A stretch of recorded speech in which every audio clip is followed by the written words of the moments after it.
იმ დეველოპერებს, რომლებიც ბათუმში ბარაკული ტიპის სახლების ადგილზე ახალ მშენებლობას საბანკო სესხით განახორციელებენ, თვითმმართველობა ზონალური მოსაკრებლისაგან ათავისუფლებს.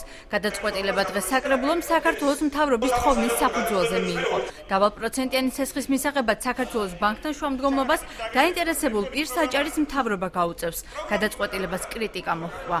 ამ პროგრამაში მინდა გითხრათ, რომ მოხდება ხაბაძის, ბალაძის, ერმაკოვისა და ჩავლეიშვილის ნათესავები, იმიტომ რომ პროგრამა შეზღუდული ფარგლებით არის, ეკონომიკის სამინისტრომ უნდა მოქცეთ თანხმობა და მოიწონოს თქვენი პროექტი. სავალდებულო არ არის სესხი, შესაძლებელია რომ ბანკმა იგისროს ვალდებულება, პროგრამით ესეა გათვლილი, ან საფინანსო ორგანიზაციამ იგისროს ვალდებულება, რომ დაწყებული მშენებლობა მივა ბოლომდე.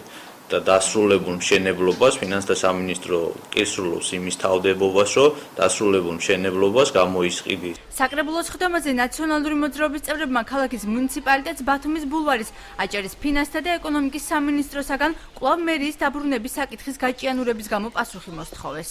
ყველანაირი ლოგიკით წარმოებაც უნდა იყოს დამთავრებული და ბათუმის ბულვარი მართვაში უკვე თვითმმართველობას უნდა კონდეს გადმოცემული, მაგრამ დღეის მდგომარეობითაც რა თქმა უნდა არ არის გადმოცემული, იმიტომ რომ ირაკლი ჩავლეიშვილს, გიორგი ერმაკოვს და სხვებს როგორც ჩანს, არ ვიცი, როგორ შეაშინეს, მაგრამ შეაშინეს და უთხრეს, რომ ამ თემაზე მეორჯერ მათ ხმა აღარ ამოეყო. წყალწაღებულიო ხავს ეკიდებოდა ესე ამათ საქმე. შოუს დგამენ, თორე არა სერიოზული პრობლემებით რო იყვნენ დაკავებული, მაშინ რა გვიღეს.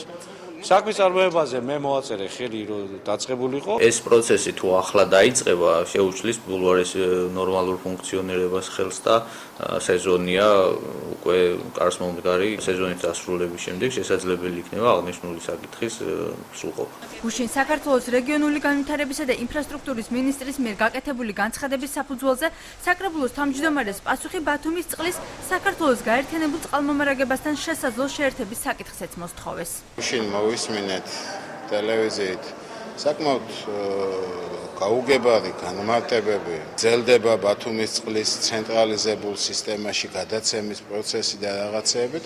დღეს ბატონ ირაკლი ჩავლეიშვილს დაუსვით ელემენტარული კითხვა, რომ ვინ გვატყუებს ახლა ბათუმის მთავრობა, აჭარის მთავრობა თუ საქართველოს მთავრობა, ეგება გაგვატყუეთ. გერმანული ბანკი არ არის თანახმა, თქვა გადაცემაზე. თუ საქართველოს მთავრობა მიაღწევს შეთანხმებას და დარწმუნებული ვარ, თუ მიიღწევა ეს შეთანხმება იქნება ქვეყნისთვის სასიკეთო და რა თქმა უნდა ჩვენ ამას გავითვალისწინებთ. დღესვე საკრებულომ სახელი შეუცვალა მუნიციპალურ სასადილოს დღეიდან IP ბათუმის სოციალური სერვისების სააგენტოს სახელით იქნება ცნობილი.